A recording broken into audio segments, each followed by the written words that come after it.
மனிதர்களுக்கும் வாழ்க்கையில் குறை வரத்தான் செய்யும், யாருக்கு குறை இல்லை.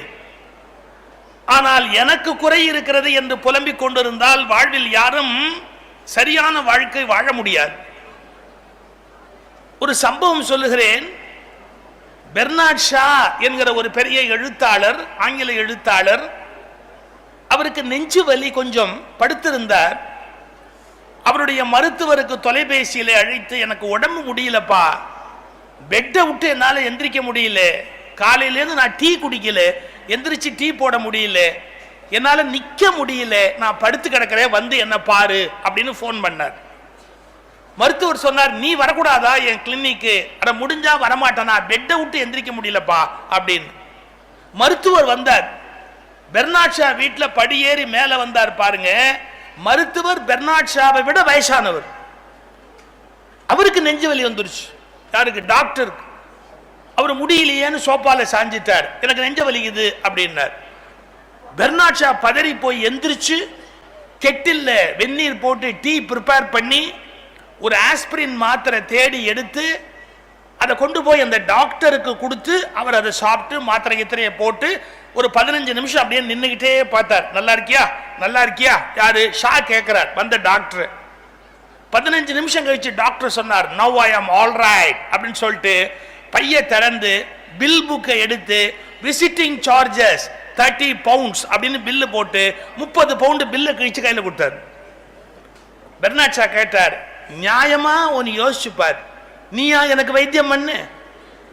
உனக்கு நான் மருந்து மாத்திரை எல்லாம் கொடுத்து உன்னை உட்காந்து வச்சா எனக்கு விசிட்டிங் சார்ஜ்னு 30 பவுண்ட்ஸ் போடுறியே, நியாயமா அப்படின்னு கேட்டார். அந்த டாக்டர் ஒரு பதில் சொன்னார், நல்ல கவனி, நீ என்னுடைய நோயாளி, பேஷண்ட், என்கிட்ட என்ன சொன்ன போன்ல?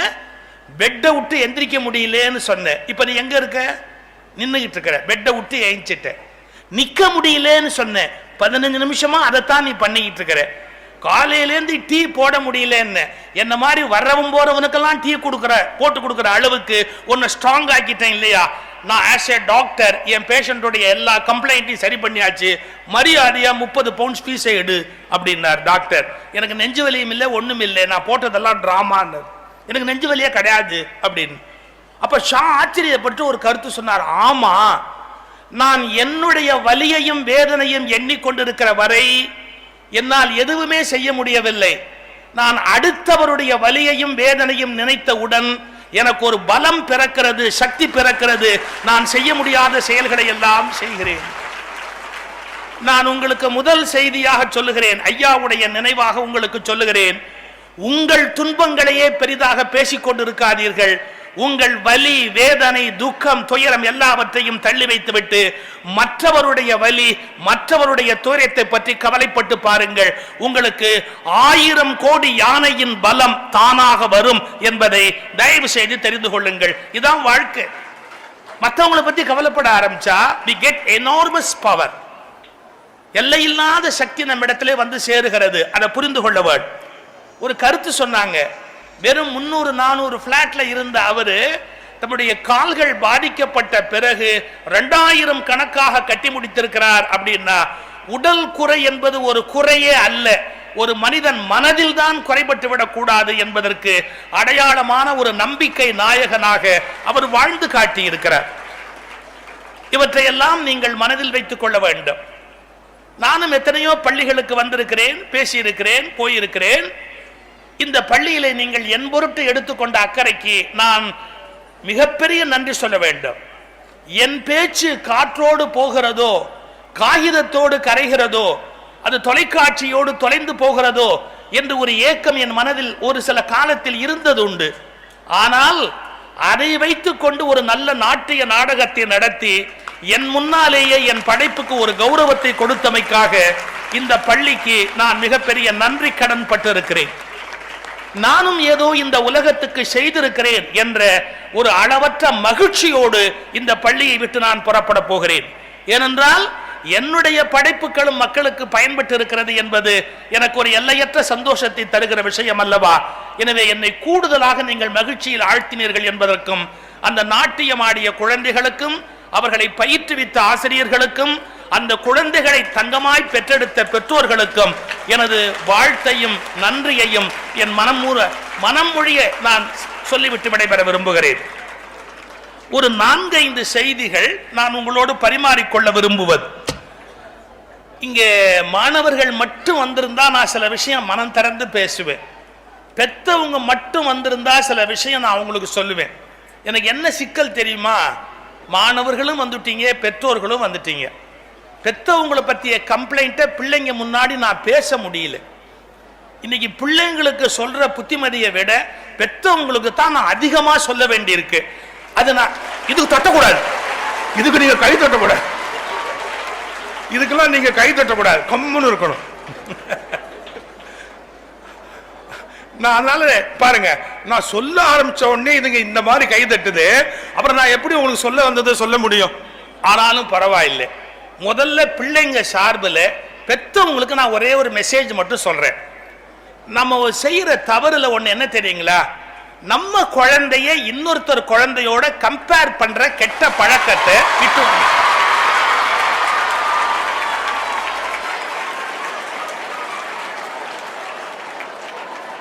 Please don't compare, please don't compare. நம்ம குழந்தைய இன்னொருத்தர் குழந்தையோட ஒப்பிடக்கூடாது. ஏன் நான் காரணம் சொல்றேன். ஒவ்வொரு குழந்தை இறைவனால் ஒவ்வொரு நோக்கத்துக்கு படைக்கப்படுகிறது. ஒரு குழந்தைக்கு என்ன திறமை இருக்கும் அப்படிங்கிறது நமக்கு தெரியாது. அது என்ன நோக்கத்துக்கு பூமிக்கு வந்தது அப்படிங்கிறது நமக்கு தெரியாது. பெத்தோவான் அப்படிங்கிற ஒரு இசை மேதைக்கு முன்னால பிறந்த 2-3 குழந்தைகள் பயனற்றவர்கள். பெத்தோவானுக்கே உடல் குறைபாடு உண்டு.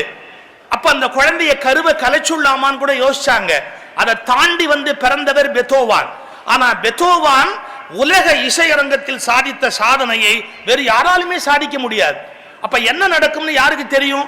அதனால ஒரு குழந்தைய இன்னொருத்தரோட கம்பேர் பண்ணக்கூடாது. நம்ம என்ன தப்பு பண்றோம்னு சொல்றேன், கோச்சுக்காதீங்க. நம்ம என்ன பண்ணுவோம், ஒரு கோபத்துல நம்ம பிள்ளைகிட்ட சொல்லுவோம், என்னடே உனக்கும் 11 வயசுடா, அந்த எழுத்த விட்டு பயலுக்கும் 11 வயசுடா, நீ எந்த கிளாஸ் படிக்கிறியோ அதே கிளாஸ் தாண்டா அவனும் படிக்கிறான், நீ எந்த ஸ்கூல்ல படிக்கிறியோ அதே ஸ்கூல்ல தாண்டா அவனும் படிக்கிறான், ஆனா அவன் பாரு 100க்கு 100 வாங்குறான், 90 வாங்குறான், நீ என்ன வாங்குற? என் உயிரை வாங்குற. ஒரு 10 மார்க் வாங்குனா என்ன பாடா படுத்துற. ஏன்னா 11 வயசு, அதே ஸ்கூலு, அதே கிளாஸ், ஏன்டா இவ்வளவு கம்மியா மார்க் வாங்குற? பையன் சொன்னான், உன்னை மறந்துட்டியப்பா. என்ன பெத்தவங்க வெவ்வேறுங்கிறது உனக்கு ஞாபகம் இல்லாம போயிடுச்சு. என்ன சொல்றான், மார்க் வாங்குறது நம்ம பரம்பரையிலேயே இல்லைன்றான். நம்ம டிஎன்ஏலே அது கிடையாது. நான் வாங்கினா என் பரம்பரையை சந்தேகப்படுவாங்க, அதனால்தான் வாங்கல. நான் வேடிக்கை சொல்ல, இன்னைக்கு இருக்கிற பிள்ளைங்க எக்ஸ்ட்ராடினரிலி பிரில்லியன்ட், எக்ஸ்ட்ராடினரிலி பிரில்லியன்ட். அவங்க அறிவு, அவங்க திறமை, அவங்களுடைய நினைவாற்றல், அவங்க கேலி, அவங்க கிண்டல், அப்பா. நான் ஒரு வீட்டுக்கு போறேன், +2 படிக்கிற பையன், அவன் படிச்சுக்கிட்டு இருக்கிறான். எங்க நாங்க என்னங்க கேட்போம், எங்களை மாதிரி வர்றவங்க, என்ன தம்பி +2 படிக்கிறியே, படிச்சுட்டு ஃபியூச்சர்ல என்ன போறேன்னு ஒரு கேள்வி வருமா இல்லையா? அவன் புத்தகம் படிச்சுக்கிட்டு இருக்கிறான். நான் கேட்கிறேன், தம்பி என்ன படிக்கிற அப்படின்னு. +2 படிக்கிற. படிச்சு முடிச்சுட்டு என்னடா பண்ண போற? புத்தகத்தை மூடி வைக்க போறேன். இப்படி ஒரு பதில் சொல்லுவான்னு நம்ம எதிர்பார்ப்போமா? நாங்கள்லாம் அப்படி சொல்ல மாட்டோம், எங்களுக்குலாம் தெரியாது, அது மாதிரி கிண்டலா பேச தெரியாது. படிச்சு முடிச்சுட்டு புத்தகத்தை மூடி வைக்க வேண்டியதுதான் அப்படிங்கிறான். இப்படி எல்லாம் எப்படி பேச யாரு கற்றுக் கொடுத்தா? எங்க போய் கத்துக்கிட்டு வந்தா தெரியல. இதை விட ஒரு ஆச்சரியமான சம்பவம் நான் ஒன்று சொல்றேன் பாருங்க. ஒரு ஸ்பெஷல் கோர்ஸ் போறதுக்கான இன்டர்வியூ நடந்தது. பேசிக்கலா அந்த எம்ஏ மாதிரி ஒரு டிகிரி முடிச்சுட்டான் ஒரு பையன். அதை முடிச்சுட்டு போஸ்ட் கிராஜுவேட் டிகிரி முடிச்சுட்டு ஒரு ஸ்பெஷல் கோர்ஸ் அதுக்கு போறதுக்கு ஒரு இன்டர்வியூ வச்சாங்க சார். 10 ப்ரொஃபசர் உட்கார்ந்து இருக்கிறாங்க, 10 பேராசிரியர்கள். ஒரு பையன் வந்து உட்கார்ந்தான். இந்த 10 பேராசிரியர்ல ஒரு பேராசிரியர் எக்ஸாமினர் அந்த பையனை பார்த்து ஒரு கேள்வி கேட்டார். தம்பி 10 சுலபமான கேள்வி கேட்கட்டுமா, ஒரே ஒரு கஷ்டமான கேள்வி கேட்கட்டுமா? 10 சுலபமான கேள்வி வேணா கேட்போம் இல்லையா, ஒரே ஒரு கஷ்டமான கேள்வி கேட்போம். எதை நீ சாய்ஸ், நீ சொல்லு. அவன் இப்படி யோசிச்சுட்டு சொன்னான், ஒரே ஒரு கஷ்டமான கேள்வி கேள்வி, ஒரே ஒரு கஷ்டமான கேள்வி. இந்த ப்ரொஃபசர் கிண்டல் அடிக்கிறார். என்ன கேட்கிறாரு, தம்பி ஒரு நாள்ல எது முன்னாடி வரும், பகலா இரவான்னு கேட்டார். இரவு முன்னாடி வருமா, பகல் முன்னாடி வருமா, ஒரு நாள்ல முன்னாடி வர்றது எது, பகலா இரவா அப்படின்னார். இந்த பையன் சிரிச்சுக்கிட்டே சொன்னான் பகல் அப்படின்னா. ஏன் இரவு முன்னாடி வராதா? ராத்திரி 12 மணிக்கு மேல் தாண்டா பொழுதே பிறக்குது, அப்ப அது முன்னாடி வராதான்னார். இப்போ அவர் கேட்ட உடனே இந்த பையன் சொன்னான், சாரி சார், உங்க எல்லையை மீறினீங்க. என்ன, ஒரே ஒரு கொஸ்டின் தான் கேட்பேன், நீங்க ஒரு கொஸ்டின் கேட்டீங்க, எது முன்னால வருதுன்னு, நான் தான் பதில் சொல்லிட்டேன்னு. அப்புறம் தொடர்ந்து நீங்க கேள்வி கேட்டா உங்க வாக்குறுதியை நீங்க மீறலாமா? So no more questions. ரெண்டாவது கொஸ்டின் கேட்க கூடாது. as per agreement நீங்க ரெண்டாவது கொஸ்டின் கேட்க கூடாதுன்னா அந்த ப்ரொஃபசர் பார்த்தார், you are selected. வேற என்ன பண்ண முடியும் sir? Common sense, intelligence, confidence level, இதெல்லாம் தான் எனக்கு ரொம்ப அவசியம். காமன் சென்ஸ், ஒரு பொதுமையான ஒரு அறிவு, ஒரு இன்டெலிஜென்ட், அது இன்னும் கூடுதலான சிறப்பு. அதை விட என்னன்னா கான்ஃபிடன்ஸ் லெவல், நல்ல உயர்ந்த மனதளவில் ஒரு நம்பிக்கையான விஷயம் இவ இருக்குமானா நீங்க உலகத்தை ஜெயிச்சிடலாம். நான் பிள்ளைகளுக்கு சொல்ல வேண்டிய விஷயத்தை சொல்றேன். நான் பெற்றவங்களை முதல்ல கேலி பண்ணிட்டேன்னு நினைக்காதீங்க. நான் அவங்களுக்கு சொல்ல வேண்டிய மெசேஜை சொல்லிட்டேன். இப்போ உங்களுக்கு சொல்லிட்டு போறேன். ஒரு வார்த்தை நீங்க கவனிக்கணும். நான் உலகம் முழுக்க சுத்தின ஆளு. அமெரிக்கா, சுவிட்சர்லாந்து, நிறைய நாடுகள் பார்த்திருக்கிறேன். 15 வயசு ஆயிட்டா பசங்களை பெற்றவங்க வளர்க்க மாட்டேங்கிறாங்க. அவங்க என்ன பண்ணுவாங்க, வீட்டை விட்டு வெளியே அனுப்பிச்சிடுவாங்க. அந்த பசங்க டீ கடையிலையோ பார்லையோ பப்புலையோ எங்கேயோ போய் வேலை பார்த்து, ஏதோ ஒரு ஷாப்பில் வேலை பார்த்து அப்புறம் தான் மேலே படிக்க முடியும். அவங்க படிப்புக்கு வேண்டிய பணத்தை அவங்க தான் ஏர்ன் பண்ணணும், எங்க மேல் நாடுகள் எல்லாம். ஆனால் இந்தியாவில் அப்படி இல்லை கண்ணு. உனக்கு இன்ஜினியரிங் காலேஜ் படிக்க வைக்கணுமா, மெடிக்கல் காலேஜ் படிக்க வைக்கணுமா, உனக்கு என்ன வேணும், உன் பொண்ணுக்கு கல்யாணம் பண்ணி ஒரு நல்ல இடத்துல கொண்டு போய் சேர்க்கணுமா, நம்ம அப்பா அம்மா பாடுபடுறாங்க பாரு கண்ணு. ஒன்று புரிஞ்சுக்கோ, நீ உலகம் முழுவதும் தேடினாலும் இந்தியாவில் வாய்த்திருக்கிற பெற்றோர்களை போன்ற அக்கறை உடைய பெற்றோர்களை நீ வேறெங்கும் பார்க்க முடியாது. They spend their entire life, தங்கள் முழு வாழ்க்கையை குழந்தைகளுக்காக கொடுக்கிறார்கள். அப்படி கொடுக்க மாட்டாங்க. அமெரிக்காவில் இருக்கிற ஒரு அம்மா தன் இளமையை விட்டு கொடுக்க மாட்டாள், தன் விருப்பங்களை விட்டு கொடுக்க மாட்டாள், விரும்பினால் மறுமணம் செய்வாள், வாழ்வின் எல்லா சுகங்களையும் அனுபவிப்பாள். ஆனால் இந்தியாவில் இருக்கிற ஒரு தாய் அப்படி அல்ல. தன் பிள்ளைக்காக தன் முழு வாழ்வையும் தொலைத்து விட்டு அந்த குழந்தைக்காகவே வாழக்கூடிய சக்தி இந்திய நாட்டு தாயாருக்கு இருக்கிறது, தகப்பனாருக்கு இருக்கிறது. எனவே நீங்கள் கடவுளாக வணங்கத்தக்கவர்கள் உங்கள் பெற்றோர்கள் என்பதை மனதில் வைத்துக் கொண்டு அவர்களுக்கு தர வேண்டிய மரியாதையை கொடுங்கள். ஆசிரியர்களை எப்படி மதிக்க வேண்டும் என்பதற்கு ஒன்று உங்களுக்கு சொல்லிக் கொடுக்கிறேன். நான் மஸ்கட் என்கிற நாட்டுக்கு போயிருந்தேன், ஓமான். அந்த நாட்டினுடைய மன்னர் ஒரு இஸ்லாமிய மன்னர். அவர் அந்த நாட்டுக்கு அப்போது நான் போயிருந்த காலகட்டத்திலே இந்தியாவினுடைய ஜனாதிபதியாக இருந்த சங்கர் தயாள் சர்மா வருகிறார். நம்முடைய இந்திய விமானம் IIF பிளேன் வந்து நின்றது. சங்கர் தயாள் சர்மா படியிலேருந்து இறங்கி வர வேண்டும். உங்களுக்கு தெரியுமோ தெரியாதோ, சங்கர் தயாள் சர்மா கொஞ்சம் சாஞ்சு சாஞ்சு நடப்பார். அவருக்கு முட்டியில ஒரு வலி உண்டு. யாரும் கண்ணிமிக்கிற நேரத்துக்குள்ள அந்த மஸ்கட்டுடைய மா மன்னர் படி மேல கிடுகிடுன்னு மேல ஏறி போய் சங்கர் தயாள் சர்மா கையை பிடிச்சு படியில பத்திரமா அழைச்சு அப்படியே கீழே கொண்டு வந்து கார் கிட்ட நிறுத்தினார். கார் கதவை திறந்து விட்டார். திறந்து விட்ட உடனே சங்கர் தயாள் சர்மா சிரமப்பட்டு கார்ல உட்கார்ந்தார். அடுத்த காட்சி அதை விட அற்புதம். இந்த காருக்கு அந்த பக்கம் டிரைவர் ஓட்டுவான் பாருங்க, அந்த இடத்துக்கு அந்த டிரைவர் நின்றுகிட்டு இருக்கிறார். ஏன்னா அரசர் ஏறாம டிரைவர் வண்டியில ஏறக்கூடாது, அவர் நின்றுகிட்டு இருக்கிறார். 2 பேர் ஏறி உட்கார்ந்த உடனே ஏறணும் அப்படின்னு இந்த மன்னர் நேரா போய் அந்த டிரைவரை பார்த்து இப்படின்னா நகரு அப்படின்ற மாதிரி ஜாட காமிச்சு கார்ல ஏறி டிரைவர் சீட்ல உட்கார்ந்து சங்கர் தயாள் சர்மாவுக்கு கார் ஓட்டுறார். காரை ஓட்டிட்டு போறார். இன்டர்நேஷனல் வரலாற்றிலேயே ஒரு நாட்டு ஜனாதிபதிக்கு இன்னொரு நாட்டினுடைய மன்னர் கார் ஓட்ட மாட்டாங்க. பிளேன்ல வந்து இறங்கினா கீழே வந்து இறங்கினதுக்கு அப்புறம் கை குலுக்குவாங்களே ஒழிய பிளேன்ல படியில மேல ஏறி போய் கை குலுக்க மாட்டாங்க. இவ்வளவும் பார்த்துட்ட பத்திரிகைக்காரன் கேட்கிறான் மஸ்கட்டோட மன்னரை பார்த்து, நீங்க என்ன அளவுக்கு மீறி இந்திய ஜனாதிபதியை மதிக்கிறீங்க, படி மேல ஏறி போய் அழைச்சிட்டு வரீங்க, காரை அவருக்காக ஓட்டிட்டு போறீங்க, என்ன இது இவ்வளவு அளவுக்கு மீறிய மரியாதை? அமெரிக்க ஜனாதிபதிக்கு கொடுக்கல, பிரிட்டிஷ் குயினுக்கு கொடுக்கல, ஆஃப்டர் ஆல் இந்திய ஜனாதிபதிக்கு இவ்வளவு பெரிய மரியாதையா? பத்திரிகைக்காரன் கேட்டான். அதுக்கு அந்த மன்னர் சொன்ன பதில் தெரியுமா? அவர் இந்தியாவின் ஜனாதிபதி என்பதற்காக நான் இத்தனை பெரிய மரியாதையை தரவில்லை. பூனாவில் நான் அவரிடத்தில் படித்த மாணவன் என்பதால் என் ஆசிரியருக்கு தர வேண்டிய அதிகபட்ச மரியாதையை கொடுத்தேன். I was his student. நான் அவனுடைய மாணவன். என் ஆசிரியருக்கு தர வேண்டிய அதிகபட்ச மரியாதையை கொடுத்தேன் என்றார். என்ன புரிகிறது? ஒரு தேசத்தின் ஜனாதிபதியாக இருப்பதை விட 4 மாணவர்களுக்கு ஆசிரியராக இருப்பது அதைவிட பெருமையான விஷயம் என்பதை வாழ்க்கையில் புரிந்து கொள்ள வேண்டும். இந்த உணர்வை பிள்ளைகள் ஆசிரியர்களை பார்க்கிற போதெல்லாம் அடைய வேண்டும். அவர்களுக்கு தர வேண்டிய அதிகபட்ச மரியாதையை நீங்கள் வாழ்விலே கொடுக்க வேண்டும். நான் இப்போது பிள்ளைகளுக்கு தேவையான செய்திகளை சொல்லுகிறேன். இது அருமையான வயது, நீங்கள் மகிழ்ச்சியாக இருக்கிற வயது. எனக்கு ஐயா பேசுகிற போது பிடித்த விஷயம், இது வெறும் பாடத்துக்கு மட்டும் முக்கியத்துவம் கொடுக்கிற பள்ளி அல்ல. நாங்கள் விளையாட சொல்லுகிறோம், இந்த கிரவுண்டை பயன்படுத்த சொல்லுகிறோம், உடற்பயிற்சியில் அக்கறை காட்டுகிறோம், யோகாவில் அக்கறை காட்டுகிறோம், கலை நிகழ்ச்சியில் அக்கறை காட்டுகிறோம் என்றார். அதுதான் சரியான பள்ளிக்கான அடையாளம். வெறும் படிப்பு படிப்பு படிப்பு படிப்பு என்று மட்டும் படிப்பதால் பயன் இல்லை. உடல் நலன், ஓட்டம், ஆட்டம். நான் ஒரு வார்த்தை சொல்லுகிறேன், நூலகங்களை பயன்படுத்துவதும் முக்கியம், பள்ளிக்கூடத்தின் மைதானங்களை பயன்படுத்துவதும் முக்கியம். ஸ்போர்ட்ஸ்ல இருக்கணும், ஓடணும், ஆடணும். உங்க உடம்புல வேர்வை வந்து சட்டையில உப்பு வந்து நனையணும். நீங்க நல்லா ஓடி ஆடி வரும்போது சட்டையில ஒரு உப்பு வருமே, அந்த உப்பு வந்து வீட்டுக்கு போகணும். பெத்தவங்க கிட்ட ஒன்று சொல்றேன், இப்படிலாம் சட்டையை அழுக்காக்கிட்டு வந்தா கோச்சுக்காதீங்க. உங்க பிள்ளைங்க நல்ல கிரவுண்ட்ல விளையாடிட்டு வந்துட்டா அன்னைக்கு ராத்திரி நிம்மதியா தூங்குவாங்க.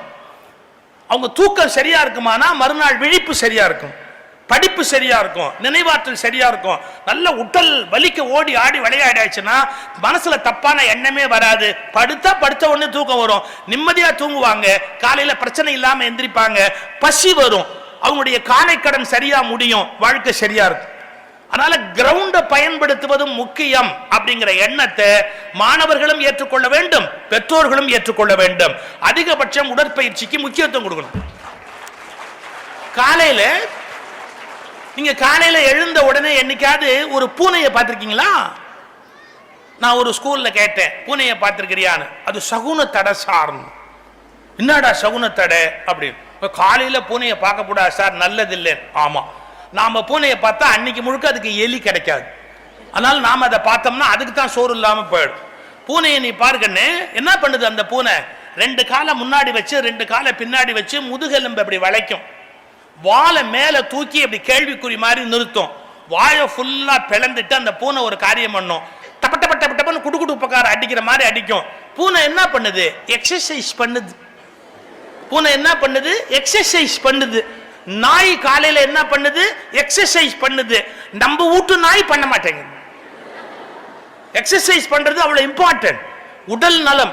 ஏன்னா பாரதி சொல்றா, தோளை வலி உடையதாக்கி உடற்சோர்வும் பிணிப்பலவும் போக்கி அறிவாளை கொண்டு பிளந்தாலும் கட்டு மாறா உடல் உறுதி வேண்டும். தோளை வலிவுடையதாக்கி உடற்சோர்வும் பிணிப்பலவும் போக்கி அறிவாளை கொண்டு பிளந்தாலும் கட்டு மாறா உடல் உறுதி வேண்டும். அந்த மாதிரியான இன்னொரு பாட்டு பாருங்க, விசை உறும் பந்தினை போல் வேண்டிய படி செல்லும் வரம் கேட்டு. பந்து அடிச்சா பந்து எப்படி போகுது? ஒரு ஃபுட்பால் அடிக்கிறான் ஒரு பையன், அந்த பால் எப்படி எகிரிக்கிட்டு போகுது? விசை வரும் பந்தினை போல் வேண்டிய படி செல்லும் உடல் கேட்டேன் அப்படின்னு. அந்த மாதிரி உங்களுடைய உடல் நலம் இருக்கணும். உறுதியான உடல், அப்புறம் உயர்வான உள்ளம். Think big and grow big. நல்ல நினைப்பு, மனது முழுக்க நல்ல எண்ணங்களால நிறைய வேண்டும். நிறைய நல்ல எண்ணங்களை நீங்க வச்சுக்கணும்.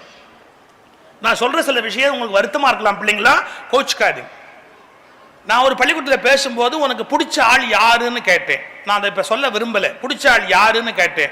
அவன் ஒரு சினிமா நடிகன் பேர் சொன்னான். நான் வேற யாராவது பிடிக்குமான்னு. இன்னொரு நடிகன் பேர் சொன்னான். நான் கொஞ்சம் கோபமாக ஒரு கேள்வி கேட்டேன், ஏண்டா அவனாடா உனக்கு ஃபீஸ் கட்டுறான்? ஏண்டா அவனாடா வந்து உனக்கு ஃபீஸ் கட்டுறான்? யாரு? நான் நடிகனை சொல்லி கேட்டேன். அவனாடா வந்து உனக்கு ஃபீஸ் கட்டுறான்? இந்த உலகத்துல உனக்கு பிடிச்ச ஆள் யாருன்னு கேட்டா என்ன சொல்லணும்? உனக்காக காலை எழுந்து சமையல் செய்கிற அம்மாவை சொல்லு, உனக்காக சம்பளத்தை கொண்டாந்து கொடுக்கிற அப்பாவை சொல்லு, உனக்கு யூனிஃபார்ம் போட முடியலையேன்னு கவலைப்படுற அண்ணனை சொல்லு, உனக்கு ஷூ வாங்கி கொடுக்க முடியலையேன்னு கவலைப்படுற பாட்டியை சொல்லு. உனக்கு பிடிச்ச ஆள் யாருன்னு கேட்டா, உன்னுடைய காசை கொள்ளையடித்து விட்டு போகிற நடிகனை என்றைக்கு உன்னுடைய பிடித்த மனிதன் என்று சொல்லுவதை நிறுத்துகிறாயோ அன்றைக்கு தான் இந்தியா வல்லரசாக மாற முடியும் என்பதை தயவு செய்து புரிந்து கொள். I want to save this country. இந்த நாடு காப்பாற்றப்பட வேண்டியது. நடிகர்கள் இன்னும் சொல்லட்டுமா, இந்திய எல்லையில போய் செத்து போன இளைஞனை பத்தி எத்தனை பேருக்கு தெரியும்? இந்திய கேப்டன் முல்லா அப்படிங்கிற ஒரு ஆளு ஷிப்ல நிக்கிறார். பாகிஸ்தானுடைய ஒரு தாக்குதல்ல அந்த ஷிப் முழுக போகுது. அந்த முல்லா நினைச்சா தப்பிச்சிருக்கலாம், கேப்டன் முல்லா தப்பிச்சிருக்கலாம். அதே ஷிப்ல அப்படியே நின்று அந்த முல்லா தன்னுடைய உயிரை விட்டார். அந்த கேப்டன் முல்லா ரியல் ஹீரோ. உங்க யாருக்கா தெரியுமா? ஒரு கப்பற்படையில ஒரு தளபதியா இருந்த ஒரு தளபதி. அதே மாதிரி வீர வரலாறுகளை எடுத்து நீங்க படிக்கணும். ஒரு இந்திய வீரனை பற்றி பாகிஸ்தான் வீரர் அந்த இந்திய வீரனுடைய அப்பாவுக்கு ஒரு கடிதம் எழுதினார். நாங்க 2 பேரும் யுத்த முனையில, யாரு இந்த இளைஞனும் அந்த பெரியவரும் ஒரு யுத்த முனையில சந்திச்சிருக்கிறாங்க. ஒரே நேரத்தில் நாங்கள் இருவரும், கெஜ்ரிபால் அப்படின்னு பேரு, நாங்கள் இருவரும் கேத்ரிபால், நாங்கள் இருவரும் ஒரே நேரத்தில் பீரங்கியை முழக்கினோம். உங்கள் மகனை மரணம் தழுவியது, என்னை அவமானமான வாழ்க்கை தழுவியது. நான் உயிரோடு இருக்கிறேன், ஆனா உங்க மகன் செத்து போயிட்டான் அப்படின்னு ஒரு பாகிஸ்தான் தளபதி இந்திய ஒரு கமாண்டருக்கு வாழ்த்து எழுதினா. இப்படிப்பட்ட வீர மகனை நீங்கள் பெற்றதை நினைத்து நான் பெருமைப்படுகிறேன். பாருங்க, போர்க்களத்தில் போய் உயிர் விட்ட கேத்ரிபாலை பத்தி எத்தனை பேருக்கு தெரியும்? முல்லாவை பத்தி எத்தனை பேருக்கு தெரியும்? நிஜ ஹீரோக்களை மதிக்க பழகுங்கள், நிழல் ஹீரோக்களை மறப்பதற்கு பழகுங்கள், இந்த நாடு உருப்படும். நிஜ ஹீரோக்களை மதிக்க பழகுங்கள். இன்னும் கூட ஒரு வார்த்தை சொல்லட்டுமா? சிவப்பு ரத்தம் பூசி, சிவப்பு ரத்தம் பூசி இந்த நாட்டை காப்பாற்ற எல்லையில் நிற்கிற இளைஞனை பற்றி நினைத்துப்பார். சிவப்பு ரத்தம் பூசுகிற நிஜ வீரனை மறந்துவிட்டு சிவப்பு பவுடர் பூசுகிற நிழல் ஹீரோவை நினைத்துக் கொண்டிருந்தால் நீ எப்படி வளர முடியும் என்பதை பற்றி யோசித்துப்பார். இந்த மனதில் இருந்து தூக்கி எறி. நீ வளர வேண்டும் என்றால் உனக்கு லட்சிய புருஷன் சுவாமி விவேகானந்தர், அடுத்தது டாக்டர் அப்துல் கலாம், இவர்களை போன்றவர்களை மனதில் வைத்துக் கொண்டு வாழுகிற வளருகிற ஒரு வழியை பார். நான் இங்கே அம்மா அவர்கள் அந்த உதவித்தொகை கொடுத்த போது வருகிற ஒவ்வொருவரையும் கவனித்துக் கொண்டிருந்தேன்.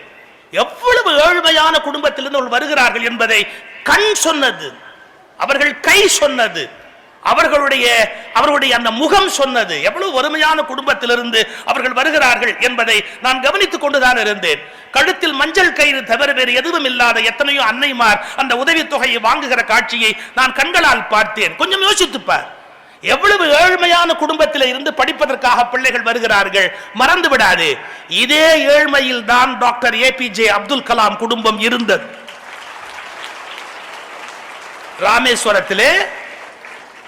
ராமேஸ்வரத்திலே படிப்பதற்கு வேண்டும் என்றால் பணம் வேண்டும். அந்த பிள்ளைக்கு பணம் கொடுப்பதற்கு வசதி இல்லை. அந்த பையன் சைக்கிளை மிதித்துக் கொண்டு வீடு வீடாக போய் பேப்பர் போடுகிறார். மறந்து விடாது, சைக்கிளை மிதித்துக் கொண்டு வீடு வீடாக போய் யார் பேப்பர் போட்டாரோ அவரை பற்றி இந்தியாவில் பிறகு பேப்பராக போட்டுக்கொண்டே இருந்தது. எல்லா பேப்பர்களும் APJ அப்துல் கலாம் பற்றி போட்டுக்கொண்டே இருந்தது. அப்துல் கலாமை எது உயர்த்தியது? அப்துல் கலாம் என்ற மனிதனை எது உயர்த்தியது? படிப்பு, கல்வி, தன்னம்பிக்கை. படிப்பு, கல்வி, தன்னம்பிக்கை. உன் படிப்பு மட்டும்தான் உன்னை உயர்த்த முடியுமே ஒழிய வேறு எதுவும் உன்னை உயர்த்த முடியாது என்பதை தெளிவாக புரிந்து கொள். கல்வி மட்டும்தான் ஒரு மனிதனை உயர்த்த முடியும். கல்வி இல்லை என்று சொன்னால் அப்துல் கலாம் ஒரு விஞ்ஞானி என்பது யாருக்கு தெரியும்? அவர் எப்படி உயர்ந்த இடத்தை அடைந்திருக்க முடியும்? ஒரு அணுவிஞ்ஞானி என்ற அந்தஸ்தை எப்படி பெற்றிருக்க முடியும்? ஒரு அரசு பள்ளியில் படித்த டாக்டர் மயில்சாமி அண்ணாதுரை எப்படி ஒரு மிகப்பெரிய விஞ்ஞான இடத்தில் போய் உட்கார முடியும்? யோசித்துப்பார். படிப்பு, கல்வி, அதை செய்ய வேண்டும் என்று பெற்றோர் எதிர்பார்ப்பது, சமூகம் எதிர்பார்ப்பது, உன் மனதில் வருத்தம் வரலாமா? படிப்பதை தவிர வேற என்ன வேலை இருக்கிறது? இந்த காலகட்டத்தில் மிக கவனமாக படிக்கிற பழக்கத்தை நீங்கள் ஏற்படுத்திக் கொள்ள வேண்டும். பிரையாரிட்டி, எல்லாத்தை விட பிரையாரிட்டி படிப்பு. உங்கள சில பிள்ளைகள் வசதியான குடும்பத்திலிருந்து வருவாங்க. ஒரு 4 கிழமை நல்லதுன்னா நல்ல ட்ரெஸ் போடுவாங்க. ஏழை பிள்ளைகளால அதை போட முடியாது. இந்த வருத்தம் இருக்கும். இன்னும் நீ காலேஜுக்கு போகும்போது பார்த்தா அங்க கலர் ட்ரெஸ்ஸே போட்டு வரலாம். நீ நாளைக்கு காலேஜ் போய் ஜாயின் பண்ணி பாரு. பணக்கார வீட்டு புள்ள அப்படியே பைக்ல வந்து இறங்குவான், டெனிம் சென்ட் போட்டிருப்பான். அவன் வந்து இறங்கும் போதே அப்படியே கழுத்துல ஒரு மைனர் செயின் போட்டிருப்பான், கையில வந்து வில்ஸ் ஃபில்டர் சிகரெட் பிடிச்சிருப்பான், இல்ல வேற ஏதோ ஒன்று பிடிச்சிருப்பான். அவன் அப்படி வந்து இறங்குவான். அப்படியெல்லாம் ஏழை வீட்டு புள்ள வர முடியாது. எனக்கு தெரிஞ்ச ஒரு வீட்டில் கஷ்டப்பட்டு அப்பா கொண்டு போய் இன்ஜினியரிங் காலேஜ் சேர்த்தாரு. பையன் சொல்றான் அப்பா பார்த்து, 2 பேண்ட் இருக்குதுப்பா, 2 ஷர்ட் இருக்குதுப்பா, வர்றவன் அப்படி ட்ரெஸ் பண்ணிட்டு வரான்பா, எனக்கு வெக்கமா இருக்கு, நான் இதையே போட்டுக்கிட்டு எப்படி போகுது, உனக்கு எனக்கு வாங்கி கொடுக்க வக்கில்ல, அப்புறம் ஏன் என்ன படிக்க வைக்கிறேன் அப்படி. அந்த அப்பா என்கிட்ட சொன்னார், இப்படி என் பையன் கேட்கிறான். அந்த பையனை நான் கூட்டிட்டு வெளியே போனேன். அவங்க பணக்கார விட்டு பிள்ளைங்கடா, அவங்க அப்படிலாம் ட்ரெஸ் பண்றாங்கடா, அவங்க அப்பனால அது முடியாது. ஒன்னு தெரிஞ்சுக்கோ, உங்க அப்பா இப்ப மனசு வச்சிருந்து டே என்னால உன்னை படிக்க வைக்க முடியாது, மரியாதையா கூலி தூக்க போ, நீ போய் எங்கேயாவது மூட்டை தூக்க போன்னு அனுப்பிச்சிருந்தா உன் கதி என்ன இருக்கும்? முடியாத நிலையிலையும் வளர்க்கணும்னு தானடா உங்க அப்பா ஏதோ ஒரு இன்ஜினியரிங் காலேஜில் சேர்த்து உன்னை கொண்டு போய் படிக்க வைக்கிறான். யோசியா சொல்லிட்டு கடைசியா சொன்னேன், ஒன்னு மட்டும் புரிஞ்சுக்க தம்பி, ஒன்னே ஒன்று புரிஞ்சுக்கோ. பணக்கார வீட்டு பிள்ளைகள் இந்த நாட்டில் திருமகள், அதாவது லட்சுமியினுடைய அருளை பெற்றவராக இருக்கட்டும். நீ தப்பிப்பதற்கு ஒரே வழி சரஸ்வதியினுடைய அருளை பெற்றால் மட்டும்தான் உன்னால் வெற்றி பெற முடியும் என்பதை புரிந்து கொள். உனக்கு அவதான் கடவுள், அவன் மேலமா நீ படிச்சு மேல வந்தாதான் நீ மேல வர முடியும். இந்த எண்ணங்கள் எல்லாம் மனதில் பதிய வைத்துக் கொள்ள. நான் ஒரு 3-4 விஷயம் உங்களுக்கு சொல்றேன். நீங்க எனக்கு 6ஆம் வகுப்புல இருந்து +2 வரைக்கும் இருக்கிறீங்க, பாலிடெக்னிக் ஸ்டூடெண்ட்ஸ் இருக்கிறீங்க. ஸோ எல்லா ஏஜுக்கும் உரியதை நான் ஒரே நாளில் பேச முடியாது. ஆனாலும் ஒரு குறிப்பு மட்டும் காட்டுறேன். 14, 15, 16 வயசுக்கு வந்துட்ட பசங்களுக்கு மனசுல ஒரு நோய் இருக்கும். என்ன நோய் தெரியுமா? am I looking good? நான் அழகாக தெரிகிறேனா? It's a very big problem. இந்த வார்த்தை நீங்க கவனிக்கணும். நான் அழகான்னு கேட்டா வேற அர்த்தம், அழகாய் தெரிகிறேன்னா வேற அர்த்தம். அழகா இருக்கிறதும் அழகா தெரியறதும் ஒண்ணு இல்லை. அழகா தெரிவது என்பது வேறு, அழகா இருப்பது என்பது வேறு. எல்லா 15 வயசு பிள்ளைகளுக்கு மனசுல என்ன இருக்கும் தெரியுமா? am I looking good அப்படிங்கிற ப்ராப்ளம் இருக்கும். மற்றவங்களாம் கண்ணாடி முன்னாடி போவோம், தலையை வாருவோம், நாங்க வருவோம். நீங்க அப்படி இல்லை. அந்த கண்ணாடி முன்னாடி நின்னா இடது பக்கம் தலையை கொஞ்சம் சாச்சு, அப்புறமா அந்த காக்கா மாதிரி வலது பக்கம் கொஞ்சம் தலையை இப்படி சாச்சு, அப்புறம் கொக்கு மாதிரி தலையை கொஞ்சம் நேரா நிறுத்தி இப்படி பார்த்து, ஏன் எத்தனை ஆங்கிள் உங்க மூஞ்சியை பார்ப்பீங்க? ஒரே காரணம் தான், ஏன் எந்த ஆங்கிள்லயாவது அழகா இருந்துட மாட்டோமா அப்படின்னு ஒரு ஆசை. அது எல்லா ஆங்கிள்லயும் ஒரே வெண்ணக்கா தான், நம்ம ஒன்றும் பண்ண முடியாது. இப்ப சொல்லிட்டு போறேன், பர்சனாலிட்டி என்பது மூக்கின் அளவிலும் கண்ணின் அளவிலும் இல்லை. ஆப்ரஹாம் லிங்கனை விட அசிங்கமான முகம் உலகத்தில் கிடையாது. இன்னைக்கு என்ன தெரியுமா சொல்லுவான்? நம்ம ஊர்ல ஒரு பாஷை சொல்லுவான், என்ன சொட்ட ஒரு வார்த்தை சொல்லுவான், யூஸ் பண்ற வார்த்தை ஒண்ணு இருக்கு, அவங்க மூஞ்சி தப்பட்ட அப்படிம்பா. இந்த இடத்துல ஆப்ரஹாம் லிங்கனுக்கு அவ்வளவு பெரிய குழி இருக்கும், மூக்கு அவ்வளவு விகாரமா இருக்கும், அவருடைய முகமே ரொம்ப வேடிக்கையா இருக்கும். நல்லா யோசிச்சுக்கோ, இந்த உலகத்துல அழகை பத்தி கவலைப்பட்டிருந்தா ஆப்ரஹாம் லிங்கன் உலக வரலாற்றுல இடமே பிடிச்சிருக்க முடியாது. ஆனா ஆப்ரஹாம் லிங்கன் தன்னுடைய சட்ட படிப்பு அறிவு எல்லாத்தையும் தாண்டி வெள்ளையராய் பிறந்த அந்த தலைவன் கருப்பர்களுடைய வாழ்வை பற்றி கவலைப்பட்டான். உலக வரலாற்றில் மிகப்பெரிய இடத்தை பிடித்தார் ஆப்ரஹாம் லிங்கன். பர்சனாலிட்டி பத்தி எப்படிப்பா கவலைப்பட முடியும்? பர்சனாலிட்டிங்கிறது நம்ம கையில இல்லப்பா. இங்க 15 வயசு பொம்பளை பிள்ளைங்களும் இருக்கிறீங்க, ஒரு ப்ராப்ளம் உங்களுக்கு உண்டு. என்ன தெரியுமா? கருப்பா இருந்தா ஒரு இன்ஃபீரியாரிட்டி காம்ப்ளெக்ஸ் வரும். நான் ரொம்ப கருப்பா பிறந்துட்டேன், வெள்ளையா பிறந்தா உலகத்தில் ரொம்ப மரியாதை, கருப்பா இந்த நாட்டில் எவ்வளவு பெரிய பெதைய வெள்ளைக்காரம் போட தெரியுமா? கேரம் போர்டு விளையாடுறீங்கல்ல, கேரம் போர்டில் கருப்பு காய்க்கு ஒரே பாயிண்டாம், வெள்ளைக்கு மட்டும் 2 பாயிண்டாம். எவ்வளவு பெரிய அயோக்கியத்தனம்! வெள்ளை ரொம்ப ஒஸ்தி, கருப்பு ரொம்ப மட்டம்ங்கிற எண்ணத்தை உண்டு பண்ணி எங்க கேரம் போர்டில். அதை விட கொடுமை, நடுவில் செவப்பா ஒரு ரவுண்டு வைக்கிறான் பாருங்க, அதுக்கு 5 பாயிண்டாம். ஏன் இங்கிலீஷ்கார மகாராணி எலிசபெத் மகாராணி வெள்ளைன்னு இருக்கிறாளாம், அதனால ரவுண்டா வைக்கிற அந்த சிவப்பு காய்க்கு 5 பாயிண்டாம். அயோக்கிய பயலுவ ஊரையே கெடுத்துட்டான்.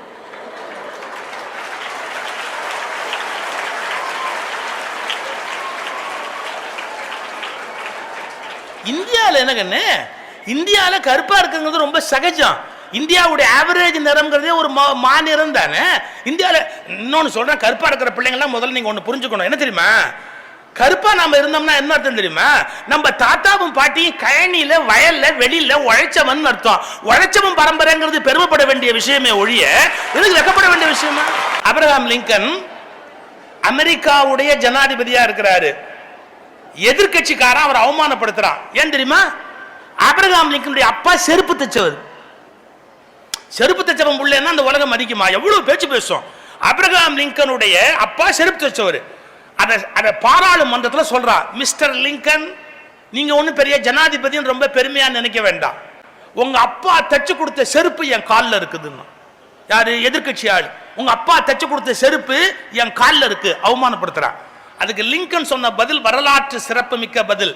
நண்பர் அவர்களே, என் தந்தை இறந்து பல வருடங்கள் ஆகிவிட்டன, இன்னும் அந்த செருப்பு கிழியாமல் இருக்கிறது என்றால் அவர் எவ்வளவு நேர்த்தியாக செருப்பு தைத்திருக்கிறார் என்று தெரிகிறதா?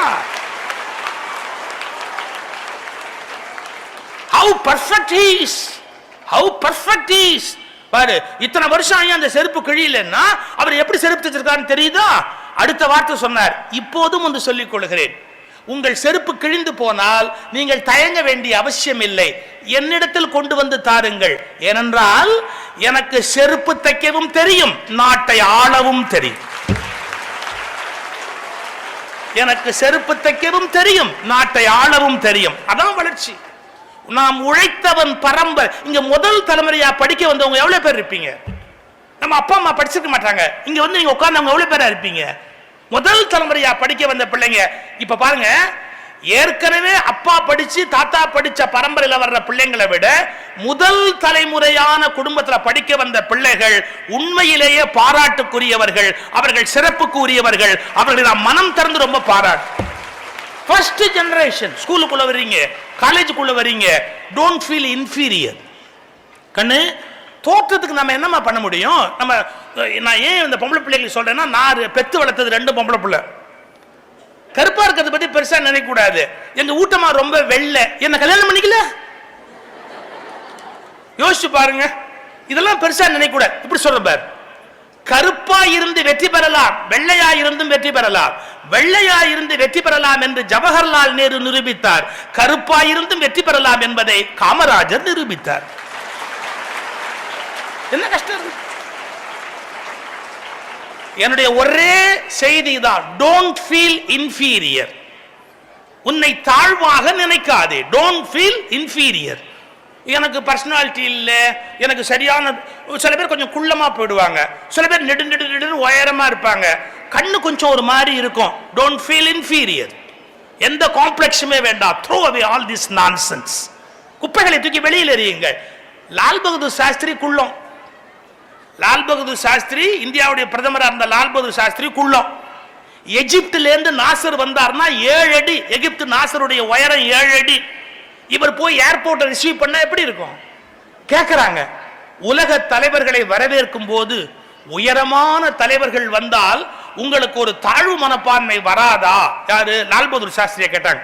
அவர் சொன்னார், இல்லையே, எவ்வளவு உயரமான ஆளும் என்கிட்ட குனிஞ்சுதான் பேசணும்.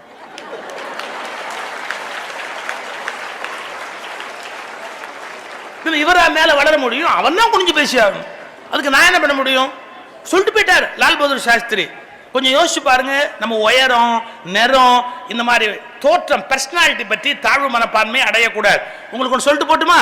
பர்சனாலிட்டி என்பது தோலில் இல்லை, பர்சனாலிட்டி என்பது எலும்பில் இல்லை, பர்சனாலிட்டி என்பது தசையில் இல்லை, பர்சனாலிட்டி என்பது உன் ஒழுக்கத்தில் தான் இருக்கிறது என்பதை புரிந்து கொள். That is the real personality. இதெல்லாம் நீங்க மனசுல பதிந்து வைத்துக் கொள்ள வேண்டிய செய்தி.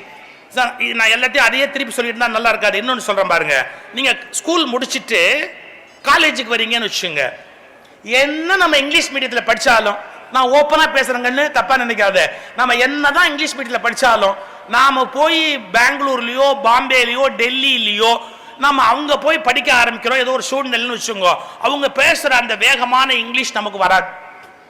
நம்ம என்னதான் ட்ரெயின் பண்ணி எடுத்தாலும் நம்ம இங்க படிக்கிற இங்கிலீஷ்ல நம்ம வெளியில போகும்போது மெட்ராஸுக்கு வந்தாலே கஷ்டப்படுவோம்.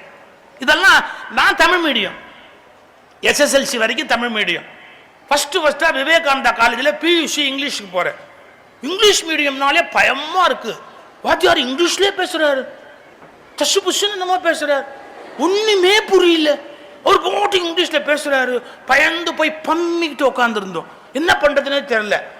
6 மாசம் கழிச்சு தான் தெரிஞ்சது அவரே தப்பு தப்பா பேசுறாரு.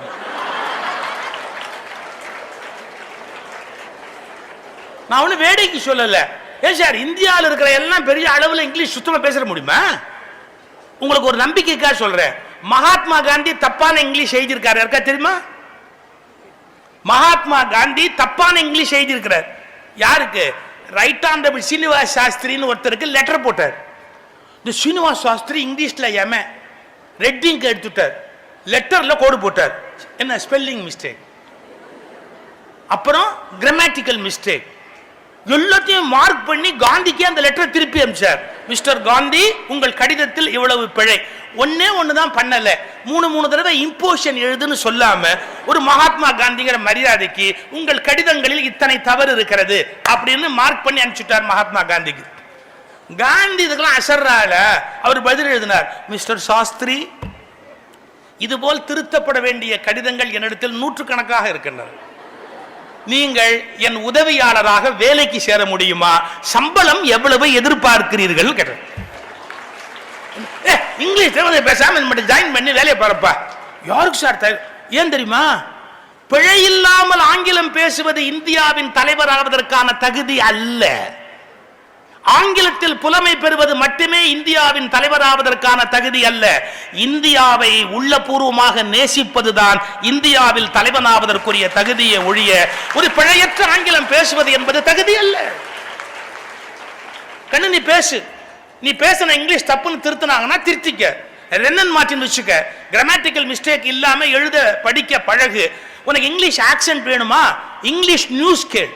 டிவியில ரேடியோல இங்கிலீஷ் நியூஸ் கேள். இந்த இங்கிலீஷ் நியூஸ் கேட்டாதான் அந்த ஆக்சென்ட், உச்சரிப்பு கரெக்டா இருக்கும். இந்து பேப்பர் எடுத்து படி, இந்தியன் எக்ஸ்பிரஸ் எடுத்து படி. ஆங்கில பத்திரிகை படிக்கும் போது நிறைய ஒகபுலரி, நிறைய வார்த்தைகள் உனக்கு கிடைக்கும். இதெல்லாம் நல்ல சத்தமா வாய்விட்டு படி, ஆங்கிலத்தினை வளர்த்துக் கொள்ள முடியும்.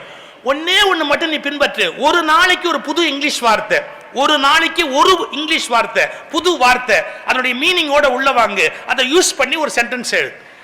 இந்த டெக்னிக் நீ சின்ன வயசுல இருந்து ஃபாலோ பண்ணிட்டே வந்தா உன்னுடைய 30வது வயசுல நீ வெளியில வரும்போது உங்ககிட்ட எத்தனை வார்த்தை இருக்கும், எவ்வளவு அழகா நீ எழுதுவ. ஒரு புது ஆங்கில வார்த்தை உள்ள வாங்கணும், அதை சென்டென்ஸ்ல யூஸ் பண்ணும்.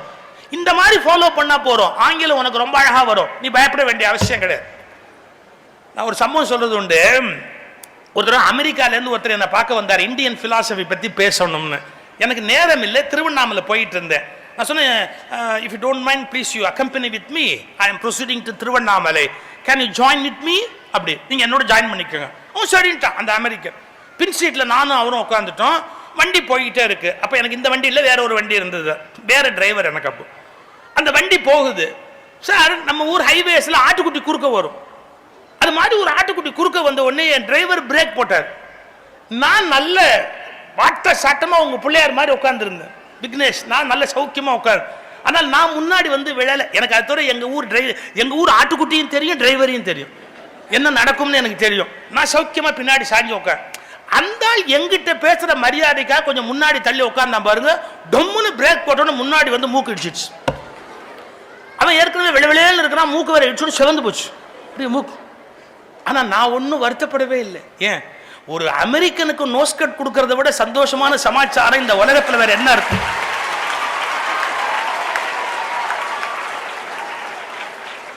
ஆனா நான் ஒன்னும் கண்டுக்கல. ஆனா இடிச்ச உடனே அந்த அமெரிக்கன் கோவம் வந்து என் டிரைவரை திட்ட ஆரம்பிச்சுட்டார். அது தப்பு. அவரோட வருத்தத்தை என்கிட்ட சொல்லணும், நான் தான் டிரைவர்கிட்ட சொல்லணும். அவன் என்ன பண்ணிட்டா, ஸ்ட்ரைட்டா டிரைவரை திட்டான். என் டிரைவருக்கு கோவம் வந்துருச்சு. உடனே இங்கிலீஷ்ல பேச ஆரம்பிச்சுட்டார். அவருக்கு தமிழே தகராறு, அவர் இங்கிலீஷ்ல பேசுறார். ஏன் பிரேக் போட்டேன்னு சொன்னார் பாருங்க. என்னால அந்த இங்கிலீஷை மறக்கவே முடியாது. Mutton jumping sir, break putting sir.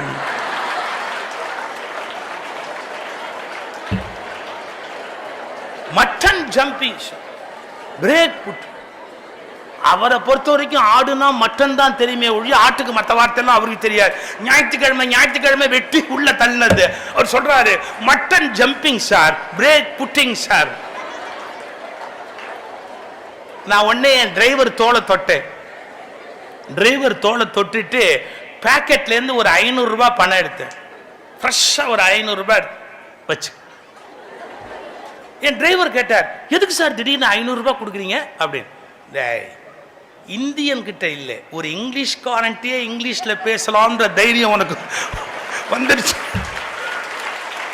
அதான் ஏன் தெரியுமா உங்களுக்கு? இப்ப தெரியாது. அமெரிக்கன் எம்பசில இந்த விசா வாங்குறதுக்கு போகும்போது அவங்களோட இங்கிலீஷ்ல பேசுறது பெரிய அவஸ்தை. ஏன்னா நம்ம ஆக்சென்ட்டே வேற மாதிரி இருக்கும். அதனாலேயே படிச்சவன் எல்லாம் கூட என்ன படிக்கிறான், தமிழ்லயே போட்டுக்கிறான். இங்கிலீஷ்ல பேசினா அவங்ககிட்ட சரியா பேச மாட்டோம்னு. அதை தான் சொன்னே. அமெரிக்கன் எம்பசில விசா எடுக்கிற பல பேர் தமிழ்ல பேசுறேன்னு போட்டுக்கிறான்டா. நீ தைரியமா அமெரிக்கன் கிட்டே இங்கிலீஷ் பேசினியே, உன் நம்பிக்கைக்கு நான் என்னடா பண்றது? ஒரு 500 ரூபாய் கூட கொடுக்காட்டி அது நியாயமா இருக்காது. வச்சுக்கோ கண்ணுங்களா. நான் என்ன சொல்ல வரேன், இந்த உலகத்தில் ரெண்டே வார்த்தை நீங்க வாழ்க்கை முழுக்க உருப்படுறதுக்கு சொல்லி கொடுத்துட்டு போறேன். தைரியம்தான் வாழ்க்கை, பயம்தான் மரணம். தைரியம்தான் வாழ்க்கை, பயம்தான் மரணம். தைரியம்தான் வாழ்க்கை, தைரியம் தான், வேற ஒண்ணுமே கிடையாது. விவேகானந்தர் சொல்றார், ஆபத்திலேயே இரு. ஆபத்து வருதா ஃபேஸ் பண்ணு, பயப்படாத, ஆபத்திலேயே இரு. கண்ணு ஏரோப்ளேன் பறக்குது, இந்த ஏரோப்ளேன் மேல பறந்தா உடறதுக்கு சான்ஸ் இருக்குது. அதை கிரவுண்ட்ல நிறுத்தி வச்சா எவனும் கிட்னாப் பண்ணி கடத்த மாட்டான், பிளேனை யாரும் கடத்த மாட்டான். பாதுகாப்பா இருக்குது. எங்க திருச்சிராப்பள்ளி ஏர்போர்ட்ல பிளேன் பாதுகாப்பா இருக்கு. கப்பல் எப்ப பாதுகாப்பா இருக்கு? கரையில் இருக்கும்போது பாதுகாப்பா இருக்கு. கடலுக்குள்ள போனா ஒரு சுனாமி வந்தா கதை கந்தலா போகுது. நல்ல கவனி, விமானம் எப்போது பாதுகாப்பாக இருக்கிறது? தரையில். கப்பல் எப்போது பாதுகாப்பாக இருக்கிறது? கரையில். ஆனா தரையில விமானம் இருக்கிறதுக்காக 100 கோடி ரூபாய் போட்டு பிளேன் கட்டுவானா? கப்பல் கரையில இருக்கிறதுக்காக 200 கோடி ரூபாய் போட்டு கப்பல் கட்டுவானா? ஆபத்துக்களை எதிர்நோக்கி வானத்தில் பறப்பதற்கும் ஆபத்துக்களை எதிர்நோக்கி கடலில் மிதப்பதற்கும் தான் கப்பல் கட்டப்பட்டது. மனித வாழ்க்கையும் ஆபத்துக்களை எதிர்நோக்கி வாழ்வதற்காக மட்டும்தான் தரப்பட்டது. Life is full of challenges. வாழ்க்கை என்பது சவால்களால் ஆனது. சவால்களை சந்திக்கிற தைரியம் இருக்க வேண்டும். தைரியம்தான் வாழ்க்கை, பயம்தான் மரணம். இந்த ரெண்டு வார்த்தையை புடிச்சிட்டியா, நீ மேல எங்க வேணாலும் வந்துடலாம். எதுக்கு கவலைப்படாது? உனக்கு வருகிற ஆங்கிலத்தை அழகா பேசுறதுக்கு பழகு. உன்னை செதுக்கிக்கொள், உன்னுடைய உடலை ஒரு சரியாக்கு, உன்னுடைய வாழ்க்கையை உயர்த்தி கொண்டு போவதற்கு முயற்சி பண்ணு. ரெண்டே விஷயம் உன் லைஃப்ல ரொம்ப பயன்படக்கூடிய விஷயத்தை நான் சொல்லிட்டு முடிச்சிடறேன். மிக மிக முக்கியமான 2 விஷயம். நீ வீட்டில் படிச்சுட்டு நல்ல தயாரா போன கொஸ்டின் எக்ஸாமினேஷன் ஹால்ல வரும்போது எத்தனை தடவை எழுதாம வந்திருக்கு? நான் சொல்றது உண்மையா பொய்யா பாரு. நீ வீட்டில் படிச்சுட்ட, ப்ரிப்பேர் பண்ணிட்ட, யூ நோ தி ஆன்சர், உனக்கு ஆன்சர் தெரியும். ஆனா எக்ஸாமினேஷன் ஹால்ல நீ உட்கார்ற, the same question is appearing, அதே கொஸ்டின் வருது, but you are unable to answer. why? நீங்க வளர்ந்து காலேஜுக்கு போயிட்ட, முடிச்சிட்ட டிகிரி, இன்டர்வியூக்கு போற, வீட்டில் உட்கார்ந்து ப்ரிப்பேர் பண்ணிருக்க, பிரமாதமா ப்ரிப்பேர் பண்ணிருக்க, இன்டர்வியூ ஹாலுக்குள்ள போற, 3 பேர் உட்கார்ந்துருக்கான், ஃபுல் சூட்ல உட்கார்ந்துருக்கான், இன்டர்வியூல 2 கேள்வி கேட்கறான், உனக்கு தெரியுது வரல. எங்களை மாதிரி பேச்சாளர் லைஃப் சொல்லட்டுமா, நாங்க எங்க பேச வரதா இருந்தாலும் கொஞ்சம் வீட்டில் ப்ரிப்பேர் பண்ணிட்டு தான் வருவோம். அப்படி ப்ரிப்பேர்லாம் நல்லா பண்ணிட்டு அந்த மேடைக்கு போய் நாங்க ப்ரிப்பேர் பண்ண போது அவ்வளவு சேகரிச்ச எல்லா விஷயத்தையும் மேடையில டெலிவர் பண்ண முடியாம நான் என்ன ப்ரிப்பேர் பண்ண எல்லாத்தையும் சொல்ல முடியலையே அப்படிம்போ. ஏன்? நான் இப்ப கேட்கிற கேள்வி ரொம்ப சிம்பிள். நீ வீட்டில் படிச்சதை ஏன் பரீட்சையில் எழுதல? உனக்கு தெரிஞ்சதை ஏன் இன்டர்வியூல சொல்லல? நீ தயாரிச்சதை ஏன் மேடையில பேசல? இங்க யாராவது எனக்கு ஆன்சர் பண்ணிட்டீங்கன்னா, யாராவது ஒருத்தர் தைரியமா மேடையில வந்து இந்த இடத்துல எனக்கு, நான் முதல்ல சொன்னது உண்மை போச்சு பாருங்க. தைரியம் தான் வாழ்க்கை, பயம்தான் மரணம். தைரியம் தான் வாழ்க்கை. இப்ப அந்த ஆன்சர் 10% கரெக்ட் இல்ல, அந்த ஆன்சர் 10% கரெக்ட் இல்ல, ஆனா நியரஸ்ட் டு தி ஆன்சர். எப்படி புரிய வைக்கிறது நியரஸ்ட் டு தி ஆன்சர்னு? இப்போ நீங்கள் வீட்டில் ப்ரிப்பேர் பண்ணது எக்ஸாம் ஹாலில் வரும்போது எழுத முடியாத காரணம் அவங்க பயம்னு கலோக்கியலாக சொல்லிட்டாங்க. டெக்னிக்கலாக இப்போ நான் சொல்லிக் கொடுக்குறேன். இங்கே இருக்கிற உங்கள் வீட்டிலலாம் ரேடியோ கேட்குற பழக்கம் இருக்கலாம், காரில் போகும்போது எஃப்எம் ரேடியோ கேட்குற பழக்கம் இருக்கலாம். சூரியன் எஃப்எம்னு ஒன்று இருக்குது, ரேடியோ மிர்ச்சி அப்படின்னு ஒன்று இருக்குது. ரேடியோ மிர்ச்சிக்கு ஒரு வேவ் லென்த்தில் வரும், சூரியன் எஃப்எம் ஒரு வேவ் லென்த்தில் வரும். 98.3ல ஒன்று வரும், இன்னொன்று ஏதோ 100 something அதில் ஒன்று வரும். 2 வெவ்வேறு வேவ் லென்த்தில் தான் வரும். என் கேள்வியை நல்லா புரிஞ்சுக்கோ.